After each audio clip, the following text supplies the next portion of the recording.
And he had General Lumsden, a Royal Marine, standing next to him, who was killed outright, and several other people were badly wounded on the bridge. And Admiral Fraser absolutely didn't have a scratch. Most extraordinary. Were there feelings of envy as Europe celebrated victory over the Germans and looked forward to peace, while the job, in fact, in the Pacific still had to be completed? No, certainly not envy. I think relief. I mean, we were all delighted that it was over in Europe. I mean, don't forget that everybody on board had families and friends at home, so they were absolutely delighted that it was over. You know, they didn't have to worry about their wives or parents or girlfriends. Did you take any time to celebrate VE Day? Did you have time? We were at sea. We were coming south because we'd been running for the best part of I suppose, where was it? About 12 months. And so we were sent down with one other destroyer and Illustrious back to Australia for a refit in Melbourne. And we were there from the I suppose the end of April till when we sailed with the Duke of York on something like the end of when would it have been? End of April, beginning of June, and we left end of July, so we had about 6 weeks out there.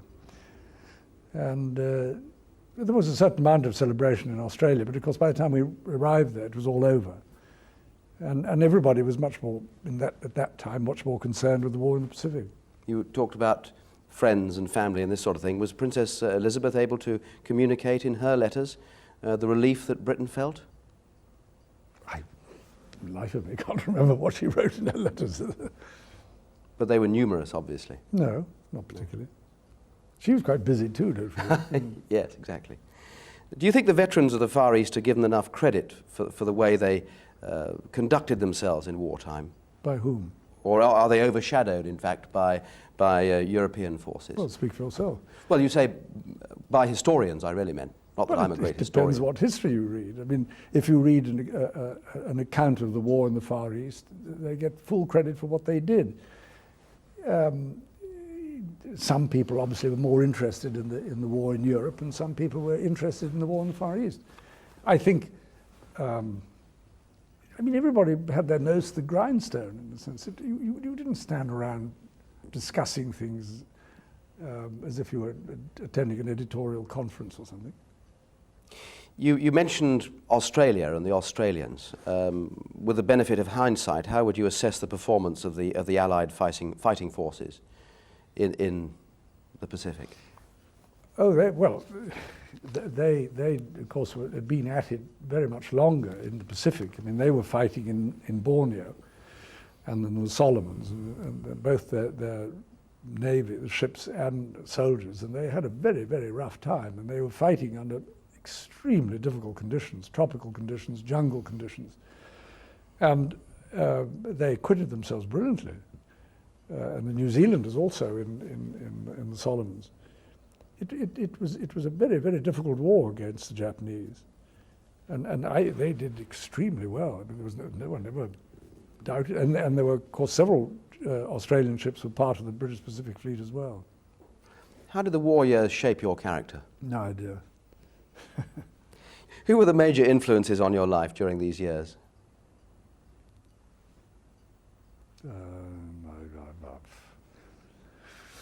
I suppose that's a very difficult question to answer. The first captain in Wallis was a fellow called Teddy Hayward Lonsdale, who was a great character, and I was very fond of him. And he had he'd been in the Navy, then went out and then came back again, and was a great. I mean, he was a great gentleman and leader, and I think had a very considerable influence over the way people behaved on board. I suppose, I mean, all the sort of people you served with had an influence on you, whether they were the captains. Captain Norfolk, for instance, he was a commander then, had an influence. The captain, and then friends, other first lieutenants, because you've got to know, that's how I got to know Mike Parker, but I mean, there were 7 or 8 of us, all first lieutenants in the same flotilla, so it was a sort of first lieutenants club, you know, we all got to know each other, and we all had the same jobs.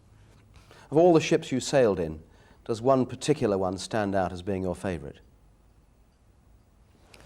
Well, what do you mean, during the war, or at all? Yes, during the war. Well, I suppose I spent longer in Whelp than in any other, and I was first lieutenant, second in command, in a sense, from beginning to end. So, yes, that was probably, and it took me all the way from Scapa Flow to Tokyo and back again. Your final job in the war on HMS Whelp was to transport prisoners of war. Yes. What sort of condition were they in? Well, to get it straight, what we did was, in the days when we were waiting for Marshall to arrive in Tokyo, Bruce Face had organized for the light fleet carriers to fly off their aircraft and come into Tokyo to collect prisoners of war. And he got that agreed that they would be evacuated even before the surrender. So we spent a few days close inshore collecting boatloads of, they were in fact naval prisoners, and ferried them out to the light fleet carriers, which were quite, because it's an enormous place, Tokyo Bay, which were anchored some way away. Well, that was very emotional, of course, because these people were naval officers, naval people, they weren't officers necessarily. They hadn't been in a naval atmosphere for 3 or 4 years, or sometimes longer. They were emaciated. And they sat down in the mess. They were suddenly in an atmosphere which they recognized. You know, they were back in the mess. And the people, our ship's company, recognized that they were also fellow sailors. And so we gave them a cup of tea. But I mean, it was an extraordinary sensation because they just sat there, and both sides, I mean, our own and them, I mean, just tears pouring down their cheeks. I mean, they just drank their tea. They really couldn't speak. It was the most extraordinary sensation. And it caused, I mean, it affected everybody. But mind you, once that was over, you know, you collected another lot, and it was not quite so, it affected quite so much the second time. But we did it, what, for about 2 days, I suppose. Can you understand the feelings of these men nowadays when they still find it impossible to forgive and forget? Oh yes, I mean, I think that I think it's very silly of people to say that these individual people should somehow or other be reconciled to their captors in any way and their tormentors. I think it's unreasonable. I mean, I think the reconciliation means a lot of other things, but it doesn't mean that each individual has simply got to forget and pretend that it never happened, or pretend that they were desperately affected by the experience. I can well understand that. I mean, it's interesting that it didn't happen with the Germans, because in point of fact the prisoners were, in a sense, reasonably well treated. They were treated, they had contact with the Red Cross, they were not exploited, they were not victimized in any way, they weren't tortured, they weren't starved, they weren't sent to forced labor. They were treated as prisoners of war under the Geneva Convention. Well, this didn't happen by the Japanese, and I can quite understand why those people,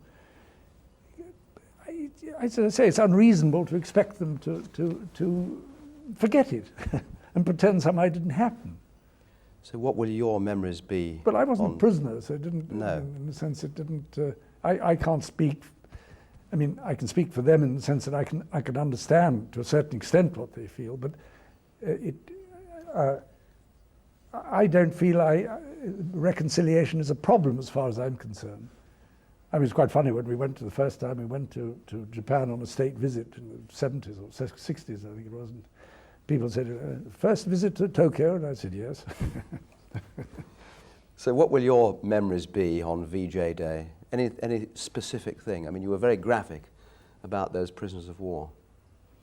Well, I mean, that's one thing. And of course, being in Tokyo Bay with the surrender ceremony taking place in a battleship which was, 200 yards away, and you could see what was going on with a pair of binoculars.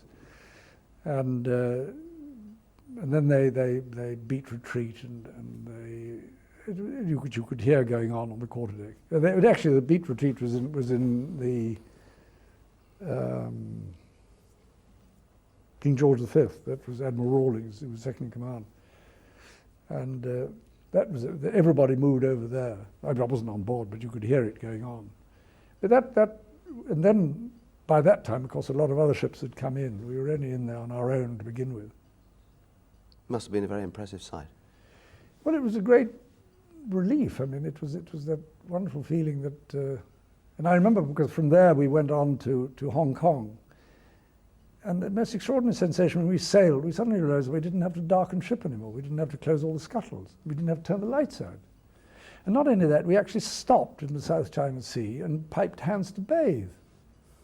You know, imagine doing that in the Mediterranean when the heat was on. You couldn't do anything like that. So you suddenly, all these